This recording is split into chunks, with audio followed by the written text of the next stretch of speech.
Yeah, we're broadcasting. You ready? Yes. All right. Welcome everyone to the City of Cottonwood Heights, our City Council meeting tonight. This is our work session. It's just after 5 p.m. It's Tuesday, November 27th, 2018, and the year's almost gone, but it's been an exciting year. Okay, I think everyone has an agenda in front of you.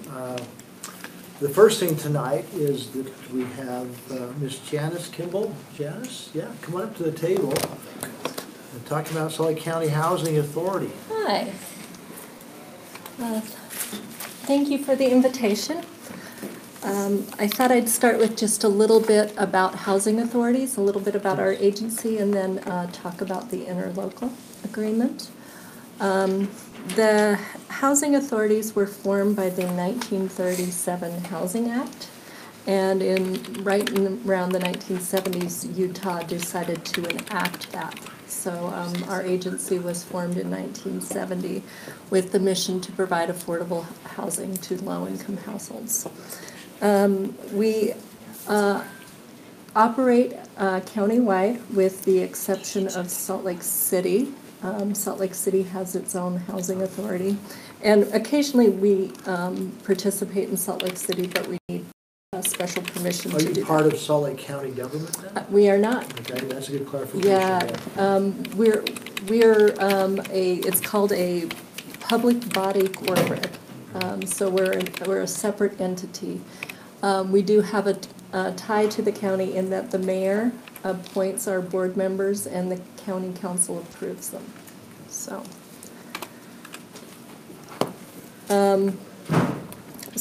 we serve about 4,000 households every day, comprising over about 10,000 individuals. Oh, I do. Hold on, just give me a moment. Okay, I'm fine either. No, it's coming All right right, now. take your time. It's coming right up. Here we go. Okay. There we go.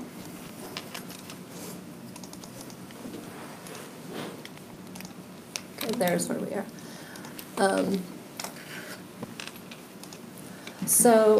Also, there may be more than one housing authority operating in a jurisdiction. So, all right. Oh dear. I think I just turned you off. Power. No, just don't hold it down too long. It should work. Actually, there's a black slide there. No, there is. Try it now. There we go. It's the arrow. That's backward. There we go. There we Forward. go. There we go. And now you're going backwards. Okay. Forwards that way. There we go. Okay. You can tell I'm challenged with technology. So most of our funding comes from the rents we receive, but we also receive subsidies from federal, state, and local government, and occasionally grants. Mostly the grants provide supporting services to individuals we have housed. Our mission is to provide affordable housing and to promote self-sufficiency and neighborhood revitalization. Here's a breakdown of our programs. So you can see the largest is our Section 8 program. That's where we provide rent assistance to market rate units. Recently, the last 5-6 years, we've been developing affordable housing using low-income housing tax credits. And so that's, we have 400 units, just over 400 units.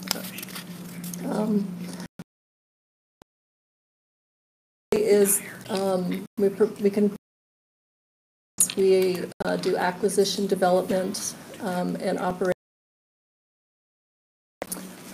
We really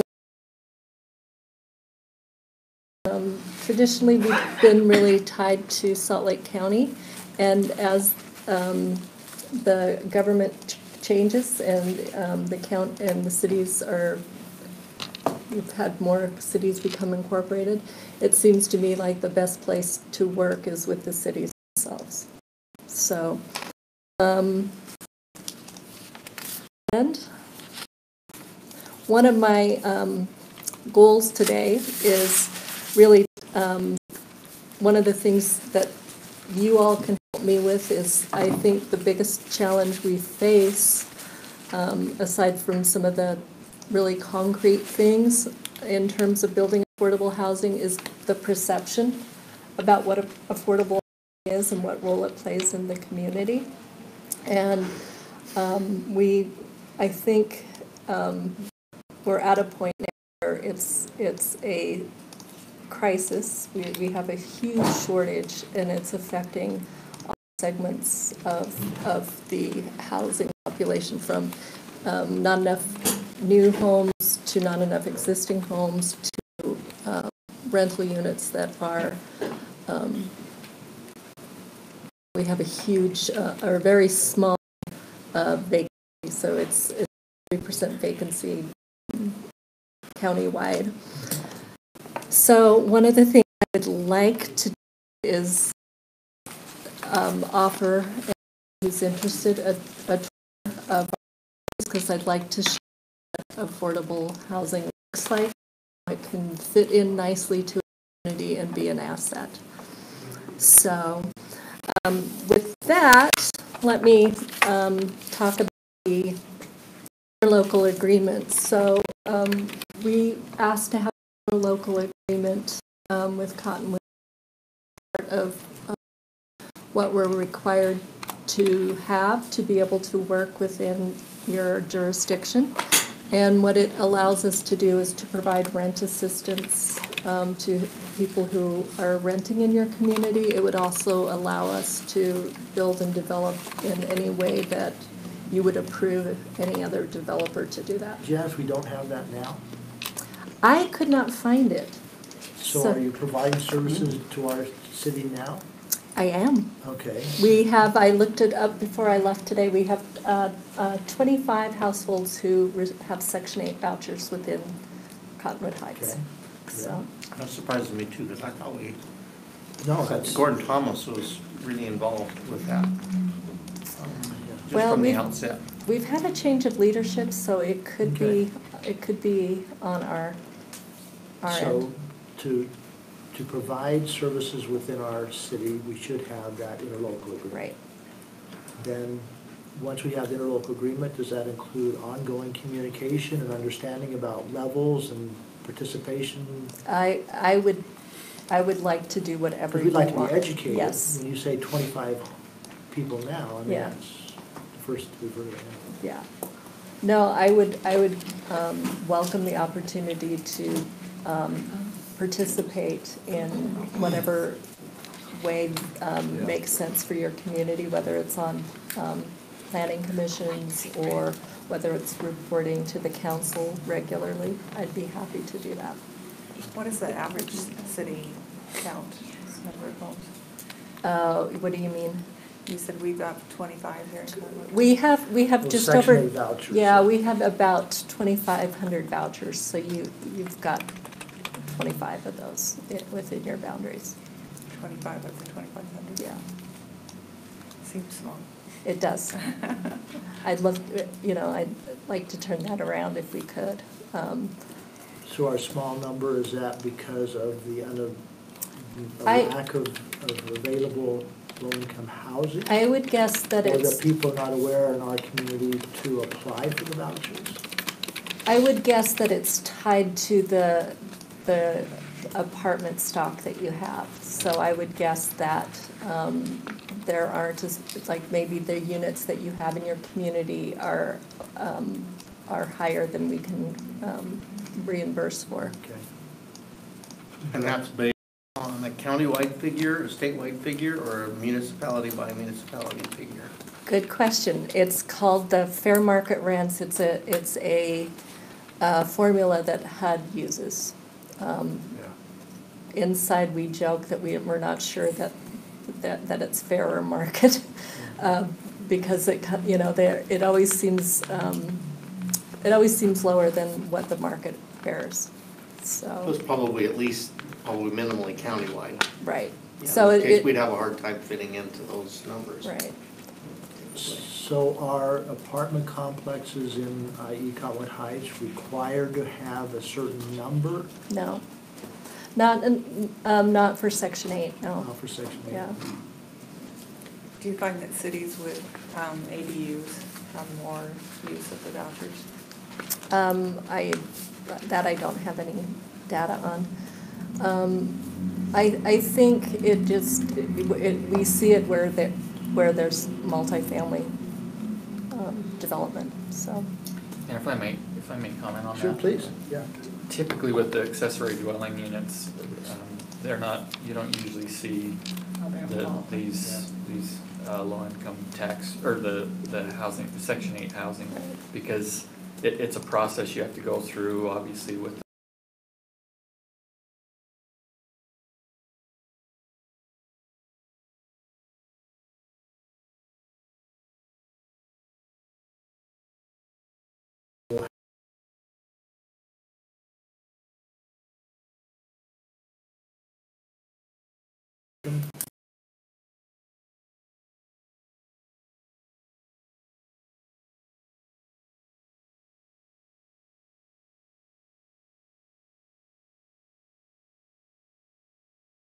So they would need to screen the households the same way they would anybody else, Yeah.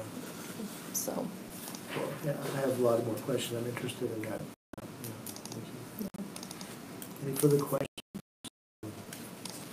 So, if I may add, Yeah. so on December 18th, there'll be an interlocal agreement that will come before you that will address our partnership. Mhm.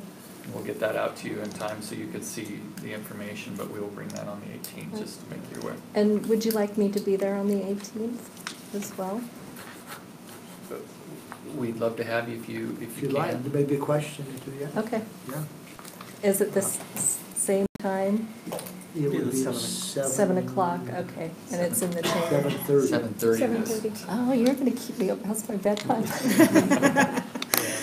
I'm an early bird, but no, So, I'd be happy to do that. Is there a particular liaison that we would have? Would it be you or would it be someone? It would be for me, it would be me for now, Okay. yeah. And I would love to come back in a couple of months and talk about some changes that we're working on. They're Yeah. just a little premature to talk about right now. Yeah, we'd love to hear about those changes, and we'd love to see those numbers, the 25, if that changes, or how many people we have in our city who are under that umbrella, yeah. Yeah. One of the challenges we had in kind of culling those numbers is the zip codes that overlap with other communities. So I'm working with my team to make sure that we're marking down the appropriate city. And so where do you get your funding then? Is it from HUD? The majority of it comes from HUD, and then the rents we collect. Okay, So, rents. yeah. Okay. Yeah, we own just over 1,200 units, and so we manage those and collect rents. And Yeah, I toured some years ago, a couple of the new ones out west, yeah, along the corridor. Oh, Kelly Benson? That's one of my favorite properties. Yeah. Yeah. All right, So- interesting, all right, thank you. Any questions further on the Janice? Do you want to help us with some material for a newsletter that we can help change that perception of what affordable Sure. housing is? I would love to do that. Dan's really great at our newsletter. Okay. He does a fantastic job. I will do that. Yeah, just work with Tim. All right. I don't think I have your new email address. I I'll have. get it. Okay, I'll get it for you right now. Okay. We can set it up. Yeah. so, and if Alright. anybody would like a tour of any of our properties, I'd be happy to do that. Maybe going forward, after we do the review Sure. and stuff like that, we can do that sometimes. I've done it, it's interesting. Yeah, I'd be happy to do that. So thank you for your time, and All right, yes, thank you. Nancy Tingy, Canyon School District, coming up. Good Welcome. Thank you. Good evening, everyone. Did you have a good Thanksgiving? Yes. It was You nice and didn't hope bring you us all any did too. pie, so, We ran away, went down south. all right. 2 days. Good for you. So anyway, thank you. It's good to be here. And I was asked to give a little update on the Brighton High rebuild. And I know it doesn't look like a lot of stuff has happened, but a lot of stuff is happening there. I sure hope so, because there's a lot of trucks. There's a lot of noise and a lot of trucks, yeah. Working on work, and it's pretty substantial what they need to do to stabilize the ground where the slope is, where the auditorium is going to go, and getting utility work, access to all the different right places, because as you know, it's easier to do that at this stage than after the fact. So they're reworking all of that and anticipating that probably we'll start going vertical at both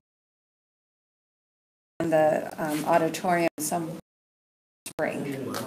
So there are some footing being laid right now for the new gym, the new athletic building, which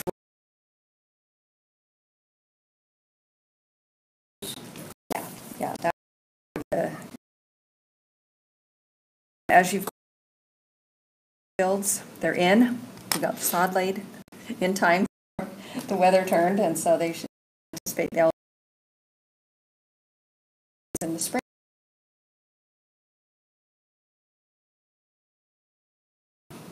Looking good on that, and then right now, the design team is in in a process called value engineering, where they're taking a look at every little thing that the subcontractors are set to do, and just identifying every detail to make sure that we do get the best value out of the project. So Good process.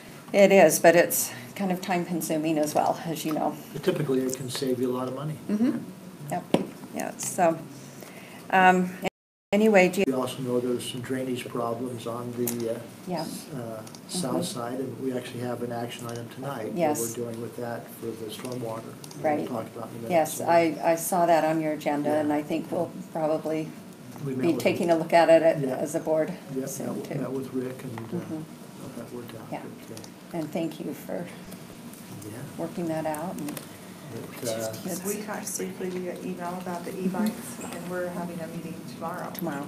So we're excited about that. Yeah. 3 o'clock, yeah. Mhm. Okay, that's great. And then also just a couple of things going on at Brighton that I thought you would be interested in.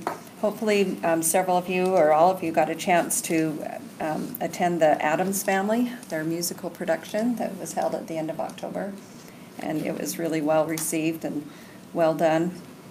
And then they have 7 students have been named to the Academic All-State for the fall sports, which we're very proud of that, because that means they are successful in their respective sports, but also very good students. And the average grade point average for those all-state teams is like 3.95 or 4.0 even. It's pretty impressive. The Sterling Scholars for the school were just named, and I don't know if you want a list of those names, but that would be available from communications. And then they've kicked off their fall fundraiser, charity fundraiser, and they're raising funds to support the Utah Refugee Connection. So they're raising funds and collecting supplies for hygiene kits. And they'll support that, which is a really great organization here. It's local here, so all the donations will benefit families that live in our community. And in the Canyons District community, we have quite a few refugee families that are settled in the boundaries of our district. So there's that. And then there's another initiative that they've started over at Brighton called the Principal's Pantry. And that's one where they've just put out a request, let the parents know that they're collecting food supplies, and there's a list of certain types of food.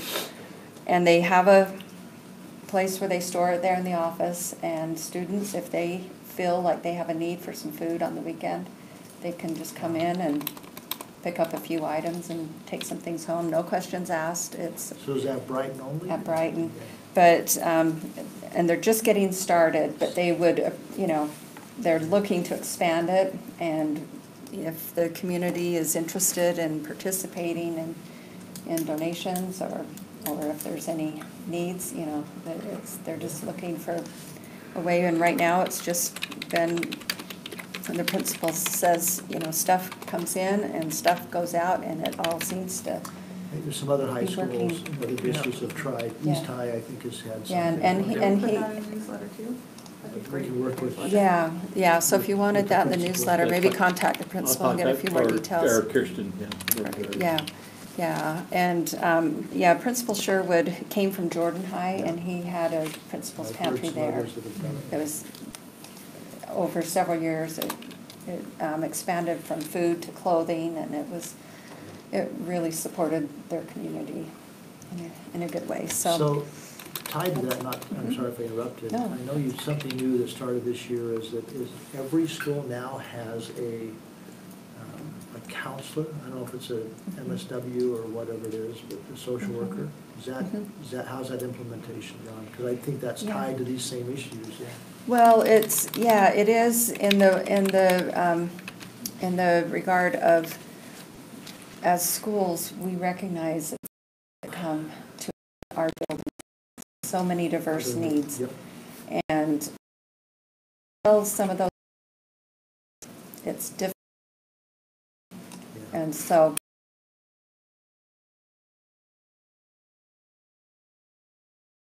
licensed clinical social work. And it's assigned out, and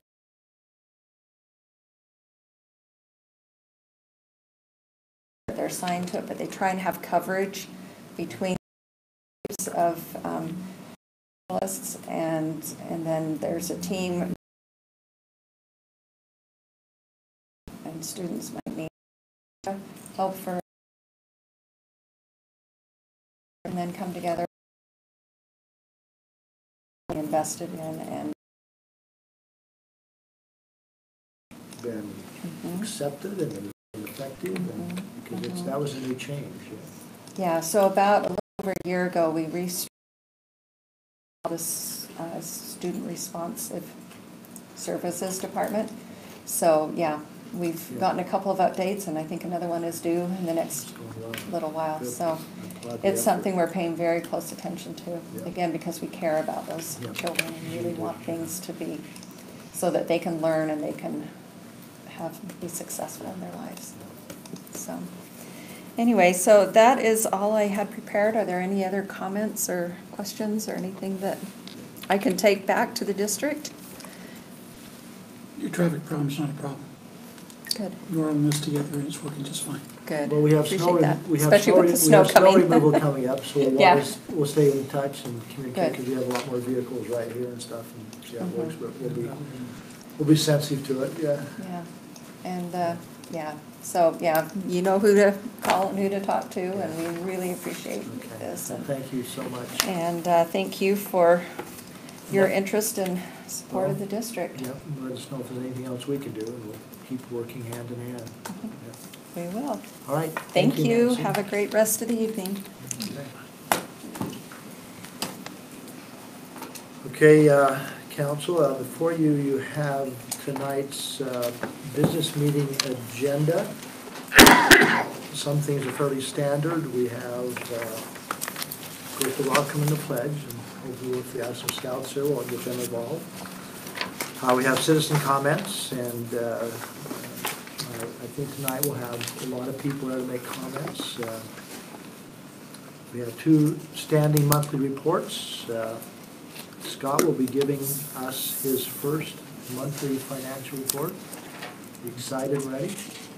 I don't know if I'm excited. I just had this feeling of shock come over me. Hold on. Watch me. We have our UFA report. Chief Watson, we'll have that going. We have 3 action items. The first, and Tim, maybe you can talk about that just real briefly. It's it's creating a new department, which is taking some existing people and giving them some new assignments, but maybe you can address that real quickly here. I don't know if we need to have someone inside, we might inside as well. We go to the business meeting as Yeah. well, yeah. Anyway, it's, you have the information, it's to create a new department, the Department of Records, Culture, and Human Resources. And I've asked Paula Melver to be the director of that department. She'll also be the city recorder. I think this is a good fit for what we want to do with HR, with records, and also the events. And I'm excited for the opportunity to have Paula serve in this position. She's very well qualified for it. And happy to answer any questions. Any questions from the council? Congrats. Thank you. Well deserved. All right. Was there a fiscal note tied to this? No fiscal note. Very, very minor. She'll be moved to a different grade, and that grade, within that grade, she'll be similar to what her pay is right now, and then have the opportunity to grow in that grade. Well, I knew that, that's why I thought it was important to note that this is not a big cost. Item 4.2 is something we've talked about over the last couple of months, and that is entering into an employment agreement with Chief Russo.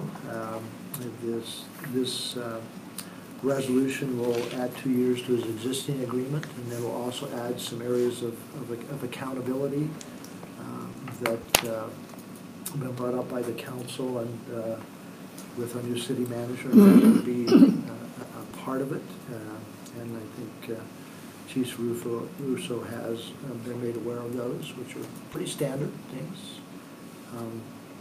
Any question at this point in this group on that? I'm sure inside you'll each want to make a comment, which is appropriate, and I think we'll have public comments in there as well.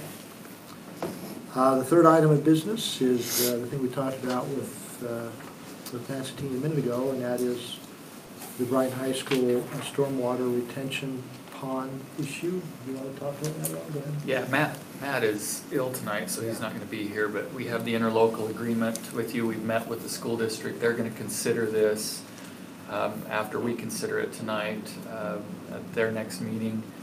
But it's basically the issues of stormwater with their improvements they're making on the fields. The stormwater that used to go into that area can't go there anymore, causing damage to their new improvements. So this is an opportunity for us to work with their contractor who's already working on the site, and we have a not to exceed amount of $45,000.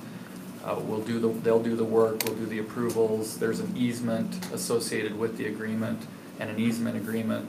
And then what we will do is be coming to you with a budget opening at the time, probably close to when we're looking at our new budget in June for the payment of this. But like I say, it's not to exceed $45,000, and we need to do this because the problem is going to be there if we don't address this.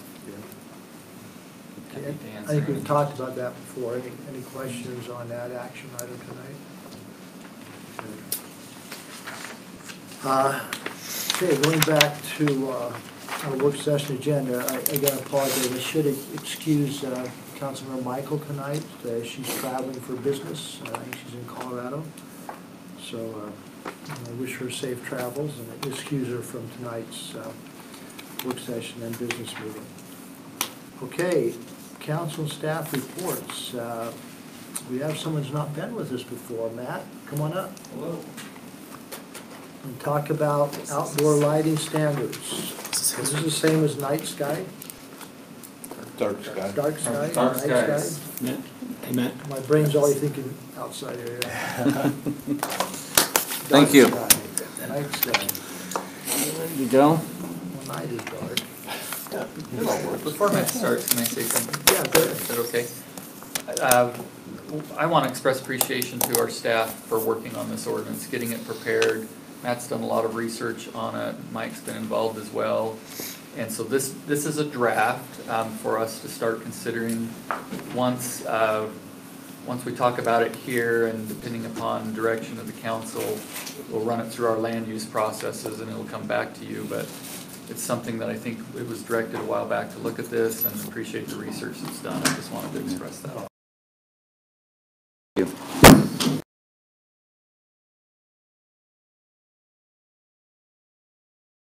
Slides, if there's any questions, happy to answer them as we go along.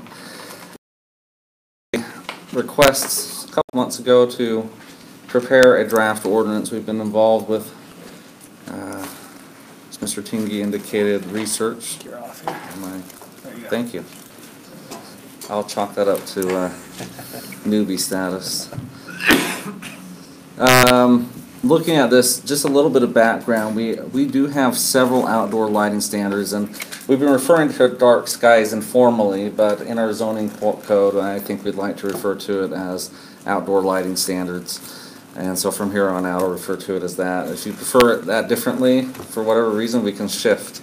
But we do have several standards in our code. Part of this project will be to take all the existing standards and consolidate them into the draft ordinance. And what we have before you now is draft 1. I think there's a few changes we've identified since we distributed that we'd like to make. Nothing substantial. That would also then go to the Planning Commission and then come back to you for your review. Part of the purpose of discussion, the next iteration of the draft ordinance would be to include all the various provisions in the code and have them stricken out and then referenced back to this new chapter. So that's part of the project scope. As we jumped into this, just want to let you know that we, as Mr. Tingy indicated, we did a bit of research, have quite a notebook full of sources and documents and way too much that I don't want to burden you with, but just give you sort of a summary of some of the sources. Dark Sky Association is probably the leading organization on these type of issues. They partner with the Illuminated Engineering Society of America to produce model ordinances and recommendations, a lot of research on their side. American Planning Association. I cite the Illinois Coalition for Responsible Lighting just because they had a fantastic website that really spoke to these issues in layman terms that I felt was a good resource. Looked at various Intermountain West municipalities and their ordinances, what they're doing, and then lots of other sources too. So as I walked away from this, really the issue here is light pollution. What does that mean? Light where it isn't wanted, and that's lots of different places, lots of different people. You can keep our eyes from seeing what we want to see in the most basic terms. Improper use of light may create light trespass, over-illumination, glare, sky glow, and waste energy. And these are really the areas that we're focused on in this ordinance to address. Just real quick summary of what are these issues. Light trespass is where you don't want it, and basically is a sort of a private property rights and issue, and that we're not trespassing light unneedlessly into other people's property, whether on the outside or actually in the inside. I don't know if you've had a window that's been affected and it's caused you trouble sleeping at night, but that's a light trespass issue.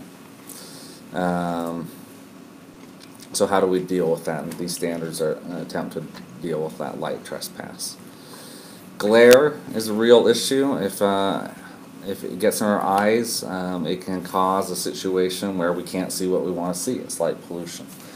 And this is just a few examples of, you can't really see it on this overhead, maybe a little better on this one, but just putting your hand over that light source automatically changes the glare conditions that, I don't know if this has a laser on it, does it? It only works on that one. Only on the screen there. There we go. Let's see. This person, you can see it better on that TV, but just by covering that glaring light changes the camera, even just for the camera conditions, to be able to see that individual. So glare is an issue of having light streaming your eyes where it's not wanted and then creating unsafe conditions or possible crime conditions, safety conditions. Over-illumination, just producing more light than we need. Thoughtlessly producing. More light's not always better light, and this ordinance tries to address that. We'll talk a little bit in the future ordinance about color spectrum issues. The more that we've moved into LED lighting, we've moved into a white light, which is like a daytime light. It actually has effects with glare, it has effects with our sleeping abilities, but that color spectrum is addressed in the ordinance. Sky glow. This is an actual picture of Salt Lake Valley during inversion time, looking from above. That's interesting. And the reason why we often think of sky glow is just a nighttime star issue, which it is an issue. But it's also when we have overcast skies or inversion issues that we have a reflection issue. It's coming back in our property and it's coming back into a light trespass situation. Very indirect, but it is an issue. So, and this is not Salt Lake, just a random picture, but sky glow is how conditions feel when you have those overcast skies. It's sometimes feels like, you know, more than full moon daylight conditions if you get enough light going.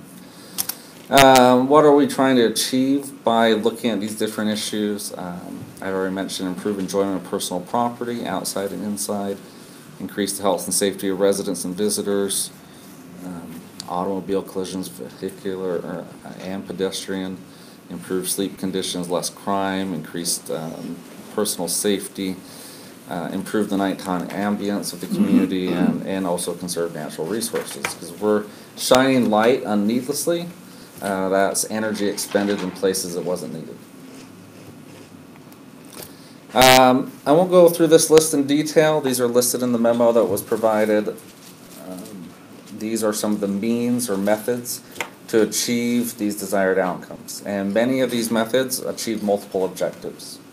For instance, full cutoff or shielded lighting resolves issues not just with light trespass, but also with sky glow and glare. So some tools that can be used resolve multiple issues. Does that just mean it has a full head all the way around? Yeah, so how you design a light fixture has that light source or the lamp inside of the fixture, and is it spilling everywhere? You know, if there's no shielding, it just goes up in the sky and doesn't do anything for anybody. Half cut off or three-quarter types as well? Yeah, there is half cut-offs, three-quarter types.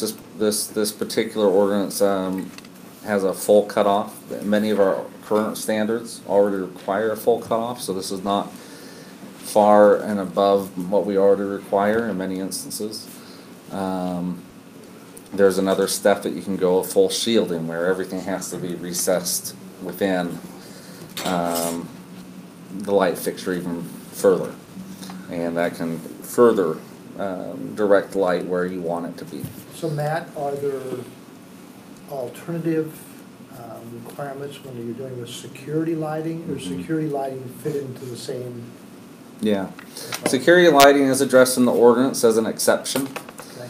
That's one area I think I want to do a little bit more research on before we come back to you. Okay. Is we already plugged it in as an exception.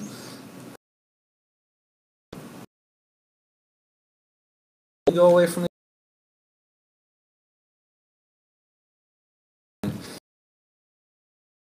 downward. Maybe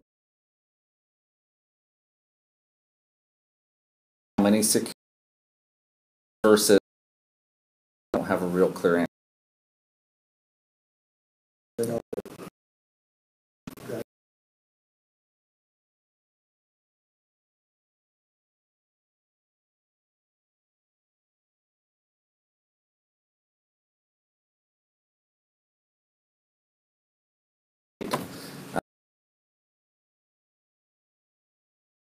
Going upwards. One thing I think this ordinance still needs to address is how many security lights is sufficient and versus a regular light. And I don't have a 100% answer on that today. How about, and this is just something that's occurred to me, it would be interesting when you finish if you would apply the standards to what we've done here at the city building and see how well we comply with these ideas. But lights, for instance, the ones on the signage in the front, which shine up and have no shielding, how would that work with what you're proposing? So one of the ordinance exceptions,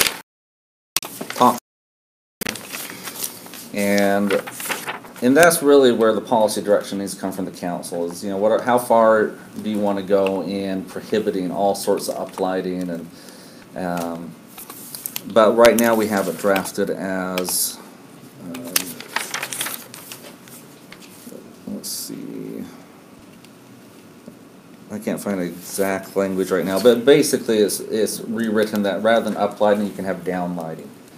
Now, on a building like this, that'd be easy to change, not easy to change, but easy to change on a future building. Rather than having lamps at your ground level, you embed them in say the overhang of the eaves. But it's So something like the downlighting. signage. Yeah, A little more signage. difficult. Yeah, signage is more difficult. We don't address signage in this ordinance, and so we can take that on as an additional component. Right now, this draft leaves signage as a per the sign standards in our sign code. But say we did want to include signage standards, there are communities that deal with that. They require you to maybe put in poles that have downlighting onto that sign rather than ground-based uplighting. Or maybe there's a type of fixture that rests on top of the sign that extends over it and illuminates from above. So there are ways to deal with signage and monument signs. We haven't specifically addressed that here. We can take that on if you think that's a component we need to take on.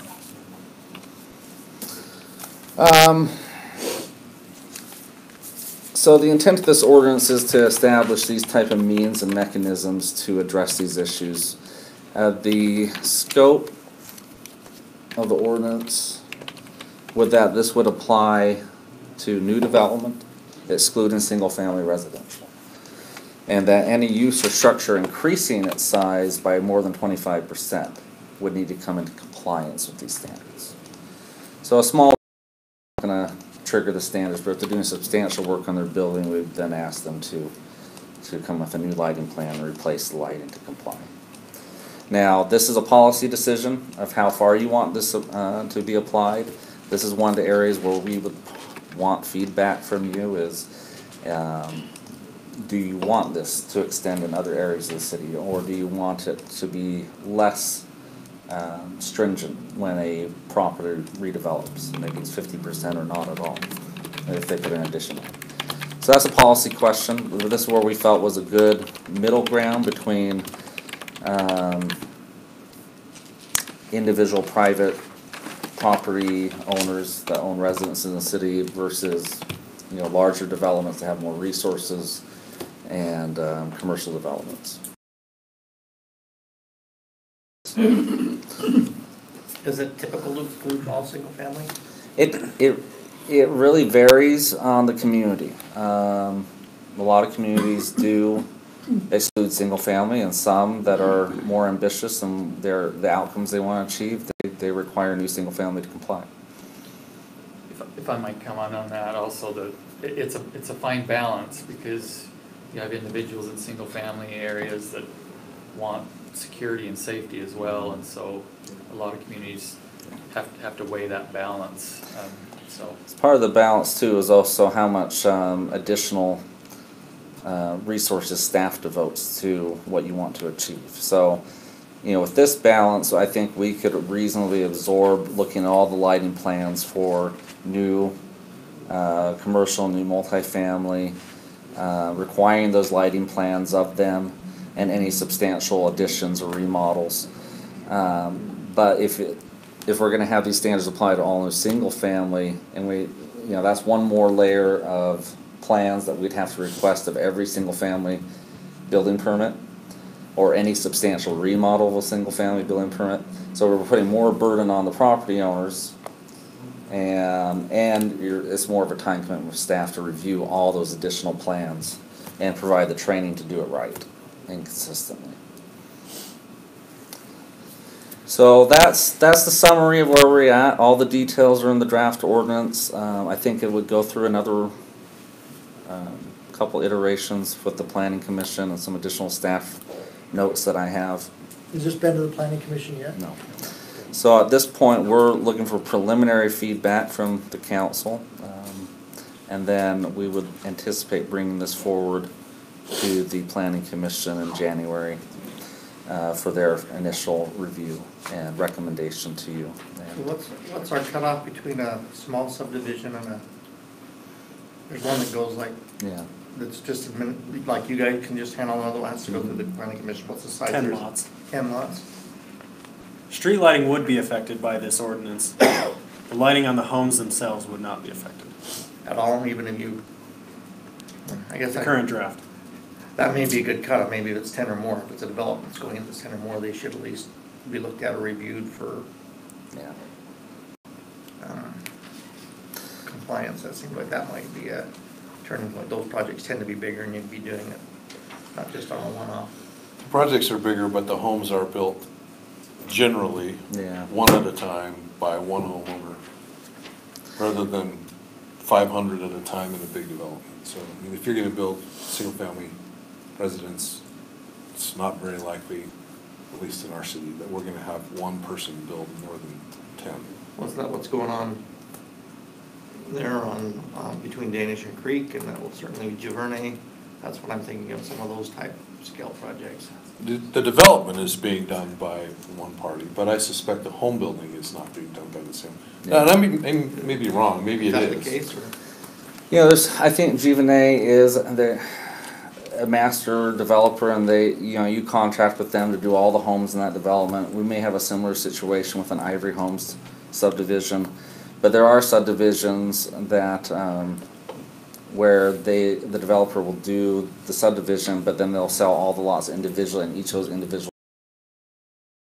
I don't know how many we'll have of those. Working on one right now. This 11-lot subdivision, where I anticipate each of those will be sold, and then individuals will come in for their building permits. But anticipating the ratio of master developers doing all the permits versus individuals, that's hard to tell. Okay, feedback from the council? I think it's awesome. Thanks for your hard work. A couple points. One, you talked about security. I think that would come up a question by a lot of people, especially even in our public spaces.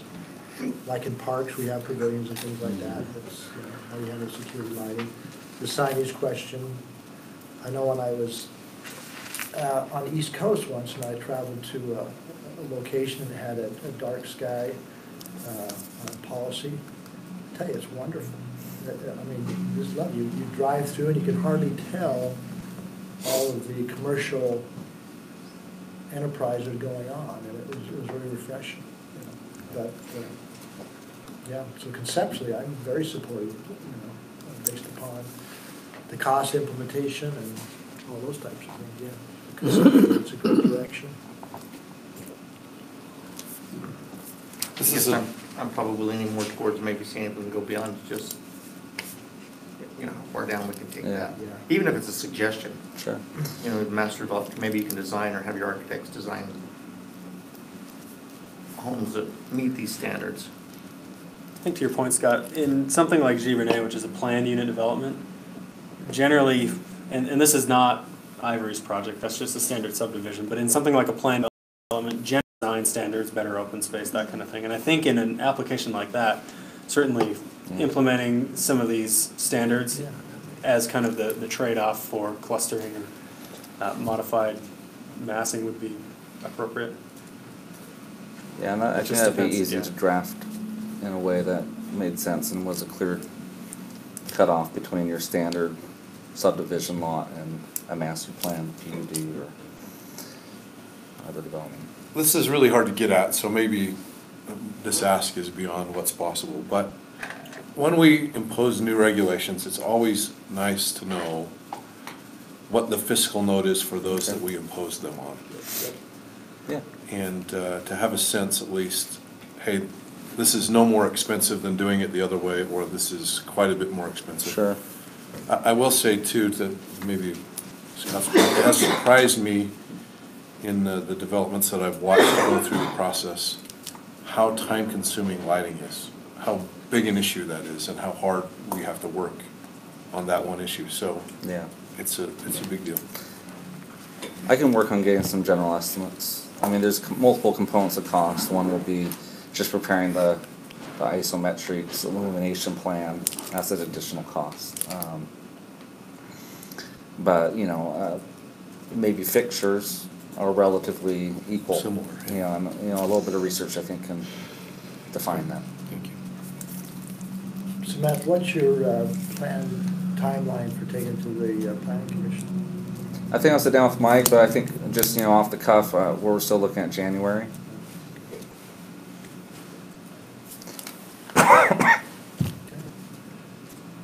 Any further comments or questions? Okay, Matt, thank Okay, you. thank you. Great job. Afternoon. Appreciate it. Okay, the next item on the agenda is the project lost property plan development, the rezone discussion. Mike? Yeah, and I've got a presentation here. I'll preface this with, this is just a very brief introduction of this, just to give you a summary of the general proposal, the process it's been through so far. We will plan to come back December 18th when it will be scheduled for official public comment, and we'll make a comprehensive staff presentation that evening in the business meeting and hear from the applicant that evening as well, and then take public comment. And that will all be preceded by a more comprehensive staff report that's sent to the council ahead of time. So this is just an introduction, just to run you through what the proposal is, the context of the area, and the steps it's been through so far and what's remaining.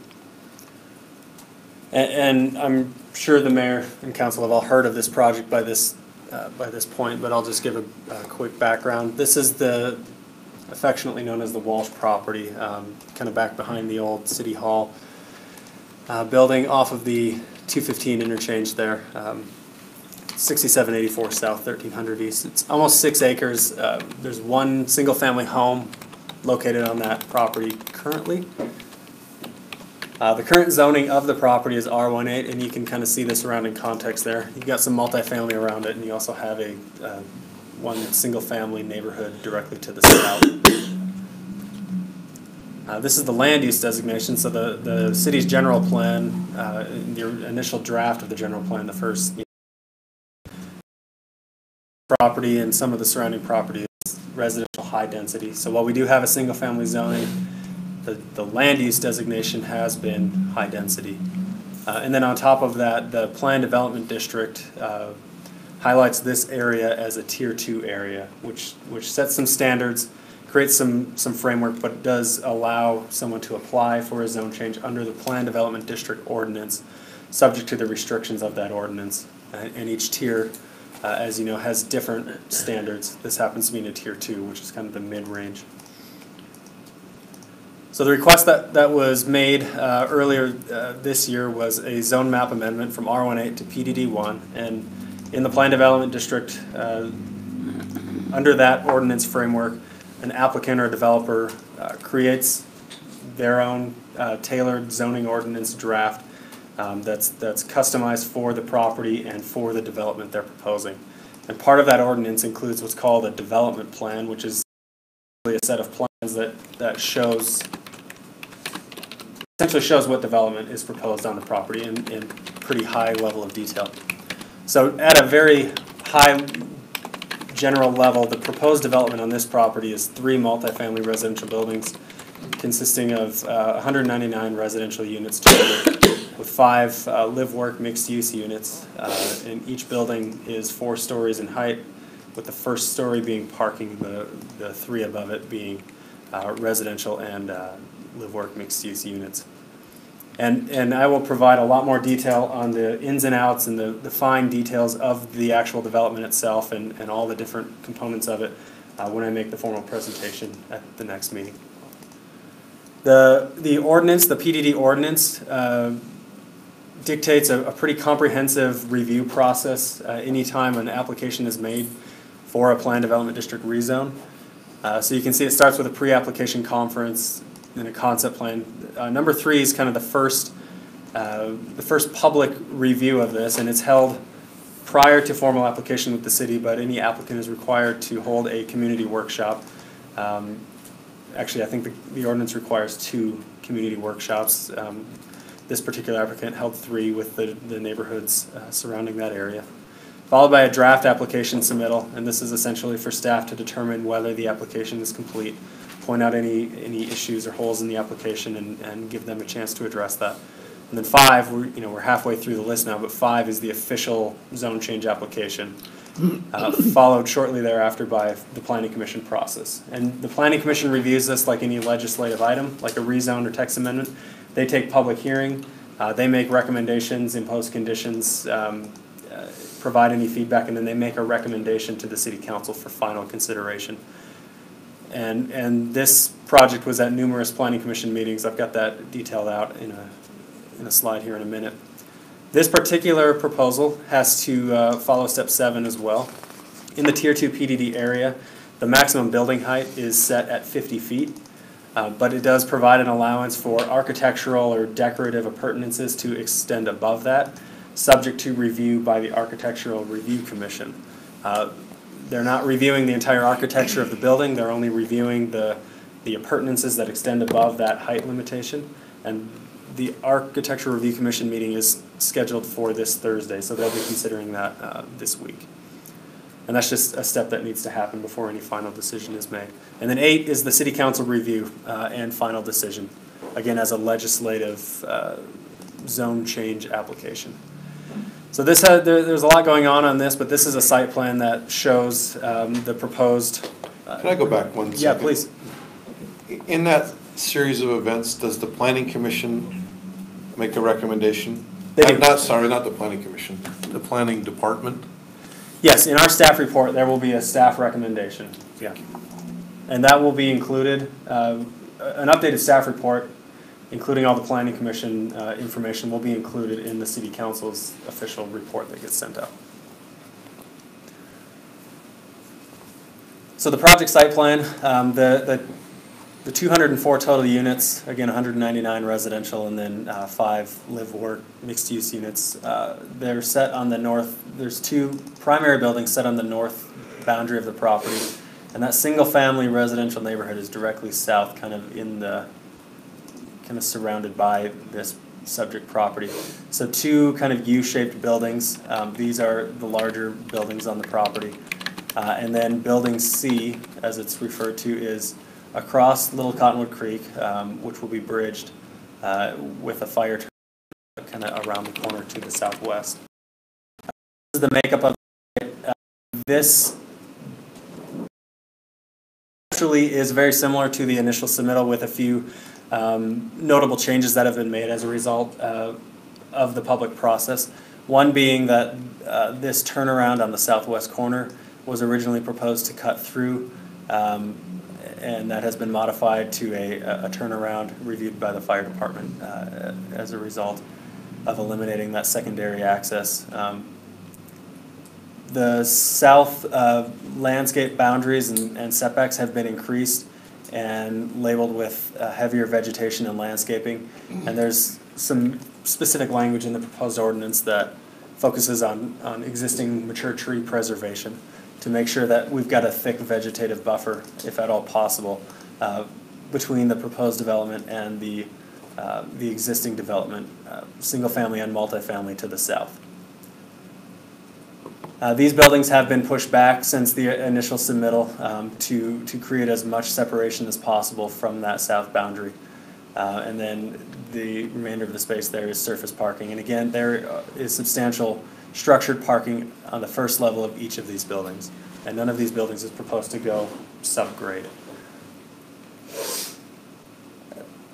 This is their proposed architectural detail and building elevations. So this gives you an idea of the massing and the proposed architecture. You said no subgrades, so in the Little Cottonwood Creek overflows, they're not going to... There's groundwater. They have to stay out of groundwater. Correct.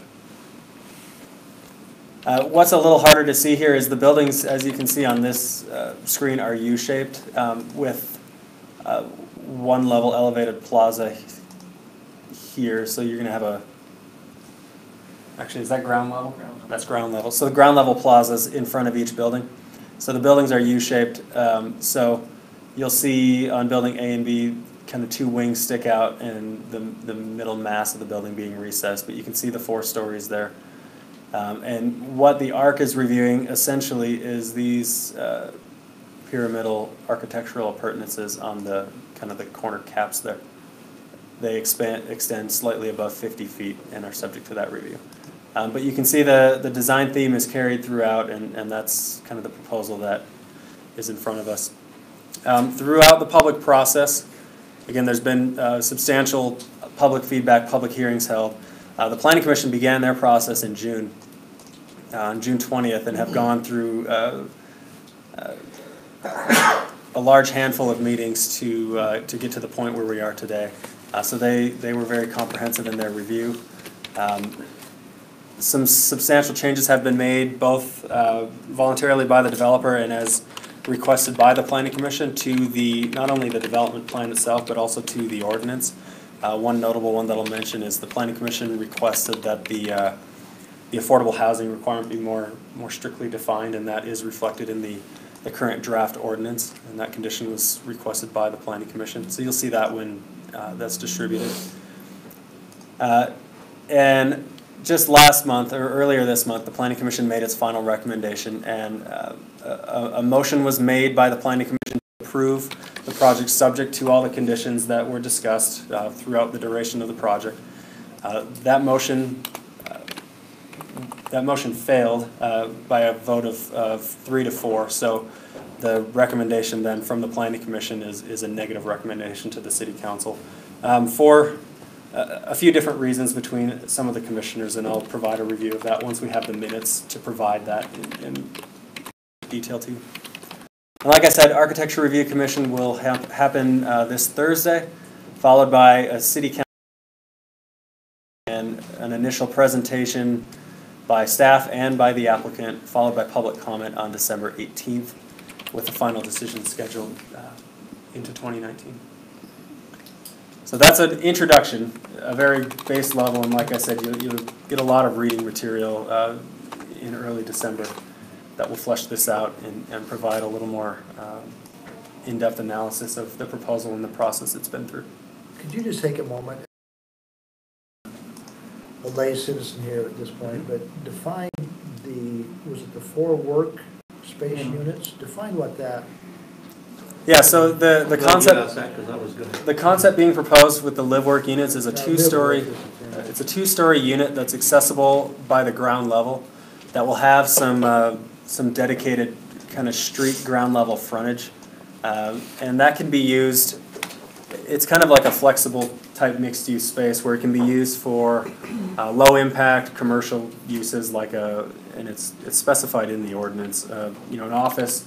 A hair studio, something very low impact that doesn't generate a lot of traffic, but that also doesn't rely on signage and street frontage to be successful. If I may add to this, I've actually seen a lot of these in the last 8 years in another jurisdiction I was in, and it's interesting what some of the commercial uses have been. There was one that an individual lived upstairs and had her art gallery in the lower level, and I went in and looked at the art gallery. It's amazing. Others architectural, some insurance agents will have their office downstairs and then live upstairs, and so they're becoming very common in the valley and are actually quite marketable from what I've seen in my work. And the way that the two-story units are defined is that the non-residential use can be exclusively on the ground level with the residential unit above, or that office use can expand into the second level. It's kind of flexible space. Can you expand the living to the lower area? Yes, but you have to have that mix. But you have to have some sort of business license, I guess. Right, and that falls back to the Plan Development District requirement to have 2 levels of non-residential, essentially, to justify the increase in height from 35 up to 50 feet as proposed. Is there separate or additional parking? Because a lot of those you're talking about where you have at least a customer. Yeah, there would be, but this the parking rate that's proposed on this project is, I believe, 1.8 stalls per unit. That's going to be sufficient to handle any of the low-impact non-residential uses. The general parking requirement for multifamily is 1.2 stalls per unit, or 1.3. So this provides adequate parking to cover those 5 non-residential units there. Another question, hopefully this is appropriate, tell me if it's not. Can you, the vote was a negative recommendation to the council. Correct. Justification for those negative recommendations? It was a failure to provide a positive recommendation, Yeah. which we have agreed, Okay. which we've agreed with the developer constitutes a negative recommendation. Okay. Yeah. Each commissioner shared why they felt the way they did about the motion, especially those, well, I won't say each commissioner, select commissioners did. 2 that we heard from felt that the development did not meet the goals and objectives of the planned development district zone. Obviously, others on the commission did feel it met those goals and objectives, so it was kind of split there. Yeah, that answers. So am I envisioning this correct? You've got first level parking, except for those 4 or 5 multi-level units. Yeah, the live work, they're on the corners here, so the parking will Kind of go around. be That's situated one around spot them. where you'd actually have entrance on the ground level Correct. And from the parking. where are they? The units, The live work units? they're on the northern corners of A and B, and then the front corner of building C, right off of the circular It's hard driveway. with 3 buildings to get 5 and do it quickly. I see.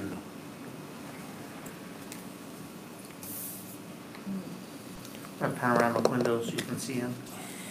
They would have some more ground level windows, some more store frontage type treatment on them. So you'd drive into the parking area for most of those to enter 'em, I'm guessing. There's a sidewalk, it's hard to see, there's sidewalks, at least for these 2, you could access outside. It's a good question whether they're accessible by the parking structure or not from inside. So the buffer between the single-family units there on the south, where we have those trees and vegetation, what fencing requirements are there? There is, in the proposed ordinance, I believe an 8-foot fence requirement built on the property line. The minimum in the zone, the original proposal, I'll say, was 6 feet. Yeah. And I'm basing this on memory from a few weeks ago, but I think the commission's recommendation was to increase that to 8. No, Mountain View Park, we did that next residential, that was definitely, With a 20-foot landscape buffer, and then one of the requirements in the most recent draft was to establish a tree protection plan to identify which trees can be preserved, and if they can't be preserved, come up with a plan to replace those, yeah.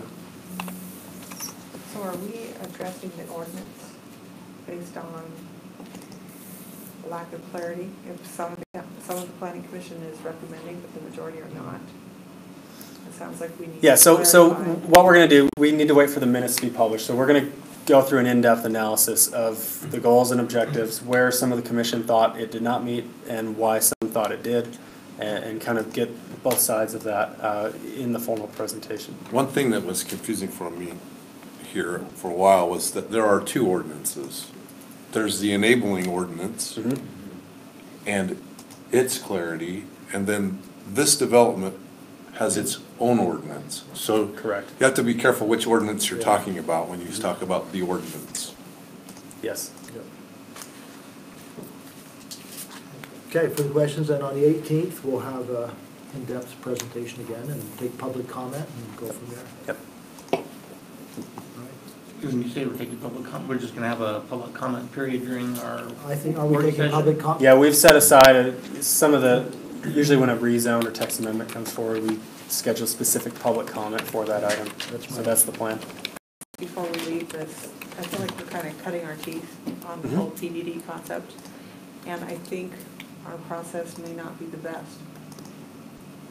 I feel like. The enabling ordinance, is that what you mean? Yeah, well, I feel like they came with a very initial presentation, and then they spent a dozen meetings with the planning commission, and then it comes back to us. I feel like it's not very efficient or transparent, or it's abusive to all parties, time and energy wise. Well, I think certainly when this application is through, we have our first case of implementing the plan development district ordinance, and we can assess what worked, what didn't, what can be modified, how can we make this better and better for everybody. And certainly that is gonna be a plan, is to come back and assess that. Because as we move forward with, you know, a site like the gravel pit, we'll wanna make sure the ordinance is, That's my you know, point. really exactly. set up. That's gonna be a monster Right. comparatively. If I may, this is actually an item that's on the docket for our retreat, Yeah. so it is already. But as to this application, we have to proceed under the enabling ordinances, it seems like now, so. All right, thank you, Hank. I think we're now at a point where we'll adjourn for 3 minutes, and in 3 minutes, we'll call the CBRA agency together to have a work session and discuss how to go.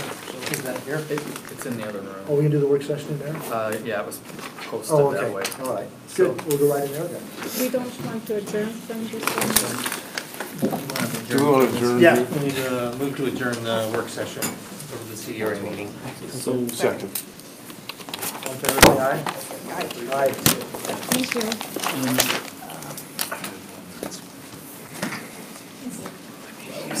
Yeah, I thought we were gonna do that.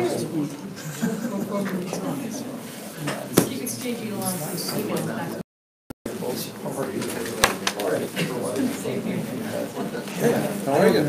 Good, how are you doing? Good, life treating you right? Hanging in there. How about you? Busy. Things are going good. How are you doing? Nice to see you. Hi. Talking about the CRA, I see. Yeah. I have a new friend a little bit of. I sent some items to you to show these guys. There's probably a lot of it, you know. Rehash. Some ground that we covered, but I'm not doing that. a lot of it's positive. We finally, I think that's what counts. We're not doing any, I'm not doing my presentation once a month. Yeah. And they increased some things. Right. to make I it do it in December. Good. So are we gonna just adjourn till the other meeting as well, or not coming back here till? We're not coming back. 6:15. Hey, how are you? I'm good, how are you? Good, keeping everybody out of trouble? But are we done with the work? How about session? myself? You guys, I've been well. I didn't very nice. Will we return? How about you? I think there's some. Well, We don't have anything else on. we adjourned. Hello, There's Mayor. nothing How else. are to you? do. Good. Okay.